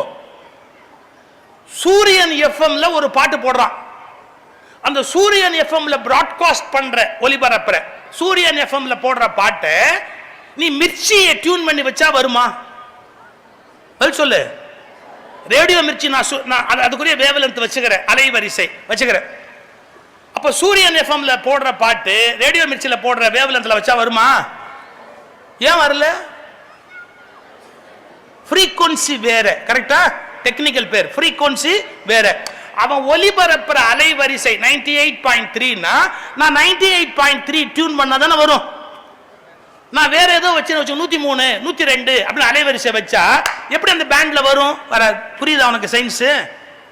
எந்த அலைவரிசையில ஒலிபரப்பாகுதோ அந்த அலைவரிசையிலேயே நீ உன் கருவியை டியூன் பண்ணாதான் அது கேட்ச் பண்ணும். உனக்கு புரிஞ்சிருச்சா அந்த விஷயம்? ரைட். இப்ப சொல்றேன் பாரு, நீ வீட்டில் சப்ஜெக்டை படிக்கிற பாரு, அப்போ உன் மைண்ட் வந்து அது ஒரு வகையான அலைவரிசையில பதிவு பண்ணும். நீ என்ன படிக்கிறியோ அதை உன் மைண்ட் வந்து பதிவு பண்ணும், அதை ரெக்கார்ட் பண்ணிக்கிட்டே வரும். நீ படிக்கிறது அப்படியே ரெக்கார்ட் பண்ணும். நீ வீட்டில் எப்படி படிப்ப? ரிலாக்ஸ்டா படிப்ப, பயம் இல்லாம படிப்ப, காலை தூக்கி அந்த டீப்பாய் மேல போட்டுக்கிட்டு படி. சொல்ல பையன் அவங்க அப்பன் தலைமையிலேயே தூக்கி போட்டுக்கிட்டு அவ்வளோ செல்லம் அப்படியே தூக்கி போட்டு அப்படி போட்டு அவன் பாட்டுக்கு ஆனந்தமா படிப்பான். அப்ப பயம் இருக்கா வீட்டில் படிக்கும்போது? யூ ஆர் ஃபுல்லி ரிலாக்ஸ்ட் இல்லையா? டோட்டலி உன்னுடைய பிரெயின் வேவ்ஸ் எப்படி இருக்கும்? ரிலாக்ஸ்டு மூடு. பாரு, ரிலாக்ஸ்டா இருந்தா பிரெயின் வேவ்ஸ் இப்படி இருக்கும். இப்ப பயம் வந்துட்டா பிரெயின் வேவ்ஸ் எப்படி இருக்கும் அப்படின்றா? ஜிக்ஸாக்கா இருக்கும். ஹார்ட் பீட்டும் மாறும், பிரெயின் வேவ்ஸும் மாறும். இப்போ உனக்கு ஆன்சர் புரிஞ்சு போச்சா? நீ வீட்டில் சப்ஜெக்டை பதிவு செய்த அதே அலைவரிசையை எக்ஸாம் ஹாலில் வைத்துக் கொண்டிருந்தால் நீ படித்த எல்லாம் உனக்கு நினைவிருக்கும். வீட்டில் வேறு அலைவரிசையில் படித்துவிட்டு பரீட்சை ஹாலில் நீ வேறு அலைவரிசையில் உட்கார்ந்தால் நீ படித்த எதுவும் உனக்கு பரீட்சை ஹாலில் ஞாபகத்துக்கு வராது. இதான் ப்ராப்ளம். இந்த ஒரு விஷயத்தை நீ விளங்கிக்கணும். நீ வீட்டில் எப்படி ரிலாக்ஸ்டா படிச்சியோ அதே ரிலாக்ஸ்டு மூட்ல உட்கார்ந்து பரீட்சை எழுதிப்பார், எல்லா கேள்விக்கும் விடை வரும். இப்ப நாங்க வீட்டில் ப்ரிப்பேர் பண்ற அதே ரிலாக்ஸ்டு லெவல்ல மேல வந்து பேச முடியுமா? டைம் லிமிட், ஸ்ட்ரெஸ், எனக்கு முன்னாடி பேசுற யாராவது கான்ட்ரவர்சியா ஏதாவது ஒன்று பேசிட்டாங்கன்னா ஒரு பிரச்சனை ஆயிடும். அப்ப நாங்க நர்வஸா இருப்போம். அதனால தான் வீட்டில் அலைவரிசை இல்லாததால மேடையில பேச முடியறது இல்லை. இந்த சின்ன விஷயம். இப்ப என்கிட்ட ஒருத்தர் கேட்பாரு, சார் ஹால்ல நுழைஞ்ச உடனே பயம் வந்து ஃப்ரீக்வன்சி சேஞ்ச் ஆயிட்டா எப்படி சார் மாத்துறது? கேட்பாரு. நீ ரேடியோவில் சூரியன் எஃப்எம் மாத்தணும்னா இப்படி இப்படி இப்படி திருப்பினா போறோம், அப்படியே 102லேருந்து 98.3க்கு வரும். இன்னும் சிலது இருக்கு, ரிமோட்ல அப்படி பண்ணேன்னா அது பாட்டுக்கு அப்படியே மேலே ஏறிட்டு போகும். நீ என்ன ஒரு கேள்வி கேட்கணும், என் ஃப்ரீக்வன்சி வேறையா இருக்கும்போது நான் அதே ஃப்ரீக்வன்சிக்கு மாத்தணும்னா சுவிட்ச் கண்ட்ரோல் எங்க இருக்கு? மைண்ட் தானே ப்ராப்ளமே. அதை கண்ட்ரோல் பண்ற சுவிட்ச் எது? பரவாயில்ல, நானே சொல்லிடுறேன். பிரீத்திங் பேட்டர்ன், மூச்சு விடுறல்ல, மூச்சு விடாம இருக்க முடியுமா? இப்ப நீ கவனிக்கணும். யாராவது உன்னை அடிச்சிட்டாங்க, உனக்கு சோகம் வந்துருச்சு அப்படின்னா நீ எப்படி மூச்சு விடுறேன்னு பாரு. உனக்கு கோபம் வருது, அப்போ உன் மூச்சு எப்படி போகுதுன்னு பாரு. ஒரு தவறான எண்ணம் வருது, மூச்சு எப்படி போகுதுன்னு பாரு. பசி வருது, அப்ப மூச்சு எப்படி போகுதுன்னு பாரு. ஒரே மாதிரி மூச்சு போகாது. பசி வந்துட்டா சன்னமா அருந்து அருந்து போகும். பயம் வந்துட்டா, கோபம் வந்துட்டா மூச்சு வெப்பமா வெளியில வரும், அருந்து அருந்து வரும். நீ ரிலாக்ஸ்டா இருக்கிறேன்னா இந்த 4 பகுதியிலையும் மூச்சு இடிக்காம சென்டர்ல அப்படியே அழகா வந்து அந்த மூச்சு அப்படியே போயிட்டே இருக்கும். ரிலாக்ஸ்டு மைண்ட் அப்படின்னு அர்த்தம். இப்ப நீ என்ன பண்ண தெரியுமா? படபடப்பு வந்துருச்சுன்னு சொன்னா உன் பிரீத்திங் பேட்டர்னை கவனிச்சனா மாறி இருக்கும். டக்குன்னு நீ வீட்டில் இருந்த போது மூச்சு விட்ட அதே பிரீத்திங் பேட்டர்னை 2 செகண்ட் நிதானமா இழுத்து நிதானமா மூச்சு விட்டேன்னா 1 செகண்ட் உடைய பிரெயின் வேவ்ஸ் மாறும். இதுதான் டியூன் சேஞ்ச் பண்ற லெவல். உன்னுடைய வேவ் லென்த் சேஞ்ச் தான் உன் ஃபெயிலுக்கு காரணம். பிரீத்திங் பேட்டர்னை மாத்துறது தான் அதுக்கான சுவிட்ச் கண்ட்ரோல். இதை ரெண்டையும் நீ பிராக்டிஸ் பண்ணா இங்க இருக்கிற எல்லாரும் எக்ஸாமினேஷன்ல 100க்கு 100 வாங்குவதற்கு வாய்ப்பு இருக்கிறது என்பதை மனதில் பதிய வைத்துக் கொள்ளுங்கள். உங்களுக்கு எக்ஸாமுக்கு பயன்படுற விஷயம் சொல்லி கொடுத்தேன். இப்ப அடுத்து சொல்ல போறேன் இன்னொரு முக்கியமான விஷயம். அதை சொல்லி நான் முடிச்சிடுறேன். ஒரு ஒரு கதை சொல்லிட்டு சொல்றேன். அமெரிக்காவில் ஒரு தடவை ஒரு குரங்கு, சிம்பன்சி, நமக்கும் சிம்பன்சிக்கு என்ன வித்தியாசம் தெரியுமா?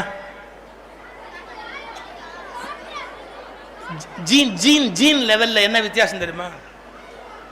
250 ஜீன் வித்தியாசம். சிம்பன்சிக்கும் நமக்கும் 250 ஜீன் வித்தியாசம் இருக்கு. ஏன் தெரியுமா? நமக்கும் சிம்பன்சிக்கும் காமன் ஃபாதர் உண்டு. விலங்கினத்துல ஒரு இனம் இருந்து அதுல இருந்து சிம்பன்சி டிரைவ் ஆகி வருது. நாம மனுஷன் அதுல இருந்து டிவியேட் ஆகி மாறி போறோம். இந்த சிம்பன்சில இருந்து நம்ம டிவியேட் ஆனதுக்கு ஒரே காரணம் என்னன்னா, இந்த ஜீன் பதிவு எடுக்கும் போது அந்த பதிவுல 250 ஸ்பெஷலா எடுத்துக்கிச்சு, மாறிப்போம். நாம மனுஷன் ஆயிட்டோம். இன்னும் சிம்பன்சி ஜூல உட்கார்ந்து இருக்கு, நாம போய் வேடிக்கை பார்த்துட்டு வரோம். எவ்வளவு பெரிய மாற்றம் பாருங்க. அது இன்னும் அப்படியே உட்காந்து வாழைப்பழம் தின்னுட்டு உட்கார்ந்து இருக்கு. நாம போய் வேடிக்கை பார்த்துட்டு ஒரு வாழைப்பழம் கொடுத்துட்டு வரோம் இல்லையா? இந்த 250 ஜீன் நமக்கு வரலன்னா நாமளும் சிம்பன்சி தான். நல்ல வேலையா நமக்கு 250 ஒரு ஜீன் வந்தது. இப்ப நான் சொந்த கொஞ்சம் கவனிக்கணும். அமெரிக்கால சிம்பன்சியை ட்ரெயின் பண்ணி வச்சிருப்பான். ஹோட்டல்ல சர்வராகவே இருக்கும். ஒரு ஹோட்டலுக்கு போனேன்னு வச்சுங்களேன், மெனு கார்டு கொண்டாந்து இப்படி கொடுக்கும். நீங்க உடனே என்ன ஐட்டம் வேணுமோ நம்பர் 2 அப்படின்னு டிக் பண்ணீங்கன்னா அது நேராக போய் அதை எடுத்துட்டு வந்து கொடுத்துரும். அதை சர்வரா வச்சுக்கிறதுல ஒரு சௌரியம், டிப்ஸ் எல்லாம் கொடுக்க வேண்டாம், கரெக்டாக கொண்டாந்து. இந்த சிம்பன்சி ட்ரெயின்டு சிம்பன்சிஸை நிறைய வச்சிருப்பாங்க அமெரிக்காவில். ஒரு முறை என்ன பண்ணா, ஒரு ஜூவிலேருந்து இன்னொரு ஜூவுக்கு ஒரு சிம்பன்சியை மாத்துறான். அதுக்கு 2 செக்யூரிட்டி போட்டு ஒரு பிளேன்ல ஏற்றி, ஒரு 18 பேர் போற சின்ன பிளேன்ல ஏற்றி 2 செக்யூரிட்டி வேற கூட போட்டு ஒரு பிளேன்ல ஏற்றி அடுத்த ஒரு பகுதிக்கு அனுப்பிச்சான். அந்த பிளேன் ஆக்சிடென்ட் ஆயிடுச்சு. எல்லாரும் செத்து போயிட்டாங்க. அந்த பிளேன் கீழே விழுந்து எல்லாம் செத்து போயிட்டாங்க. ஆனால் அந்த சிம்பன்சி மட்டும் தப்பிச்சிருச்சு. அது எதை பிடிச்சி எங்கே தொங்குச்சோ யாருக்கு தெரியும், தப்பிச்சிருச்சு. அது சாகலை. உடனே இந்த எக்ஸாமினேஷன், அதை இந்த கேஸ் எப்படி நடந்ததுன்னு பார்க்கணும் இல்லை, ஆக்சிடென்ட் எப்படி நடந்ததுன்னு அதை ஒருத்தன் டெஸ்ட் பண்ணுறான். உட்காத்தி வச்சுக்கிட்டு அந்த சிம்பன்சியை ஃபர்ஸ்ட் கொஸ்டின் கேட்டான், இந்த பிளேன் ஆக்சிடென்ட் எத்தனை மணிக்கு நடந்தது? அதுக்கு புரியும், லாங்குவேஜே புரியும். அதுக்கு பேச வராது. தபக்குன்னு இவன் வாட்சை பிடுங்கி டைம் செட் பண்ணி காமிச்சது. எத்தனை மணிக்கு ஆக்சிடென்ட் அப்படின்னு டைம் செட் பண்ணி காமிச்சு. இவன் கேட்டான், 7:15 ஆக்சிடென்ட்டா அப்படின்னா. உடனே அது நான் சொல்றப்ப அது சொல்ற மாதிரியே இருக்குல்ல, தெரியும் நீங்க என்ன நினைப்பீங்கன்னு எனக்கு தெரியாத. அடுத்த கேள்வி கேட்டான், ஆக்சிடென்ட் ஆனப்போ உனக்கு செக்யூரிட்டி 2 பேர் போட்டிருந்தமே, செக்யூரிட்டி 2 பேரும் என்ன பண்ணான்? அது சொல்லிச்சு, தூங்கிக்கிட்டு இருந்தான். அந்த பிளேன் ஓட்டுற பைலட் பைலட் என்ன பண்ணிக்கிட்டு இருந்தார்? குரங்கு சொல்லிச்சு, தண்ணி போட்டுக்கிட்டு இருக்கிறான் பைலட். தண்ணி போட்டாரா பைலட், தண்ணி போட்டாரா அப்படின்னா. சரி, நீ என்ன பண்ண ஆக்சிடென்ட் ஆனப்போ? நீ என்ன பண்ண? அது சொல்லிச்சு பாருங்க, நான் தான் ஓட்டுனேங்குது, நான் தான் பிளேன ஓட்டுனேங்குது. இப்போ அந்த பிளேன் ஆக்சிடென்ட் ஆனதுல ஏதாவது ஆச்சரியம் இருக்கா? ஏங்க, ஒரு குரங்கு ஓட்டின பிளேன் எப்படிங்க பாதுகாப்பா போய் சேர முடியும்? பைலட் ஓட்டி இருந்தா தானே பாதுகாப்பா போய் சேர முடியும். குரங்கு ஓட்டின பிளேன் நான் எங்க வரேன்னு கவனிச்சிங்களா? நம்முடைய வாழ்க்கை என்ற விமானத்தை நம்முடைய அறிவு என்ற பைலட் ஓட்டாமல் நம்முடைய மனம் என்ற குரங்கு ஓட்டுவதால் நம்முடைய வாழ்க்கை விமானம் விபத்துக்கு உள்ளாக. எல்லாம் மனசு சொல்ற, மனுஷன் என்ன சொல்லுதோ அதுபடி. 5 மணிக்கு எந்திரிக்கணும்னு நீங்க அலாரம் வைப்பீங்க. ஐயோ, அதுல டிராமா அட்டகாசமா போடுவீங்க. அம்மா 5 மணிக்கு எழுப்பிடுமா, அம்மா 5 மணி, கரெக்டா 5 மணி. ஏதோ அவங்க பரீட்சை எழுத போற மாதிரியும், நீங்க ஏதோ அவங்களுக்கு டீ போட்டு கொடுக்க போற ஆள் மாதிரியும் கரெக்டா 5 மணிக்கு எழுப்பிடுமா, லேட் ஆக்கிடாதம்மா அப்படி. யார் அம்மாக்கு உத்தரவு? அம்மா உடனே சரி சரி சரி சரி. 5 மணிக்கு உங்க அம்மா எழுப்பும் போது ஒரு டிராமா போடுவீங்க பாரு. ஆஹா, அடேடா, இந்த உலகத்துல பத்மஸ்ரீ வாங்கின நடிகர்கள் கூட அப்படிலாம் நடிகர். என்ன, ஒரு 5 நிமிஷம் தூங்கிக்கிறோமா, ஒரு 5 நிமிஷம் தூங்கிக்கிறோமா, அப்படியே அந்த 5 நிமிஷம் தூங்கிக்கிறோமா. உடனே அந்த பெத்த மனம் அப்படியே கொதிச்சு போய், ஐயோ புள்ள தூங்குதேன்ட்டு ஒரு வார்த்தை சொல்லுவாங்க அம்மாலாம். சரியா 5 நிமிஷம் தூங்கணும். அப்புறம் அம்மா எழுப்புவேன், நீ அழாம எந்திரிக்கணும், தூங்கிக்கும், ஒரு 5 நிமிஷம் தூங்கிக்க. தூங்க வச்சு அப்படியே அந்த பெத்த மனசு என்ன பண்ணும், 10 நிமிஷம் தள்ளி தான் எழுப்போம். ஐயோ பாவம், இன்னொரு 5 நிமிஷம் தூங்கட்டுமே. எழுப்புன உடனே மறுபடியும் நீங்க ஒரு டிராமா விடுவீங்க, ஒரு 10 நிமிஷம் தூங்கிக்கிறோமா. அம்மா அப்படி பார்ப்பாங்க, என்னப்பா சொன்னா கேட்க மாட்டேங்கிற. சரி, நீ ஒரு 10 நிமிஷம் தூங்கன்னு சொல்லிட்டு அம்மா தூங்கி போயிடும். காலையில அது தூங்கி போயிடும். இதை விட கொடுமை, 5 மணிக்கு அலாரம் அடிச்சா சில பேர் அவனே திருப்பி அடிச்சுடுவான். அது அலாரம் வச்சிருப்பான், அடிச்சா திருப்பி அடிச்சுடுவான். இப்ப என்னாச்சு, 5 மணிக்கு எந்திரிக்கணும்னு நான் பிளான் பண்றேன். எந்திரிக்கிறேன்னா காலையில் எழுந்து பரீட்சைக்கு படிக்கலாம்னு நினைக்கிறேன், படிக்கிறேன்னா. இப்ப சொல்றத கவனிச்சியா? 5 மணிக்கு அலாரம் செட் பண்ணது யாருப்பா? 5 மணிக்கு எந்திரிக்கணும் அலாரம் செட் பண்ணது யாரு? அதை திருப்பி அடிச்சது யாரு? எந்த பைத்தியமாவது பண்ணுமா? தானே செட் பண்ணி தானே திருப்பி அடிக்குமா? இன்னைக்கு நான் சொல்லிட்டு போறேன் பாரு, கொஞ்சம் யோசிச்சு பார்த்தா நமக்கும் பைத்தியத்துக்கும் அதிக வித்தியாசம் கிடையாது. ஏதோ நம்மளெல்லாம் ஆஸ்பத்திரியில் சேர்க்கறது இல்லையே ஒழிய, கிட்டத்தட்ட அதுங்க என்னென்ன பண்ணுமோ அத்தனையும் நாமளும் பண்ணிக்கிட்டே தான் இருப்போம். 5 மணிக்கு எந்திரிக்கணும்னு அலாரம் செட் பண்ணோம், திருப்பி 5 மணிக்கு அலாரத்தை டக்குன்னு திருப்பி வச்சா எப்படி கண்ணு ஓடும் அது? போச்சு. இப்போ நான் ஒரு கேள்வி கேட்கட்டுமா?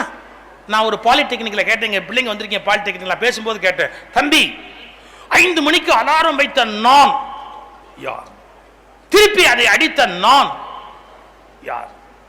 அடித்தது யார்? நான். அடித்தது யார்? நான். நான் உடனே அடுத்த கேள்வி கேட்டேன், இதில் எந்த நான் நிஜமான நான்?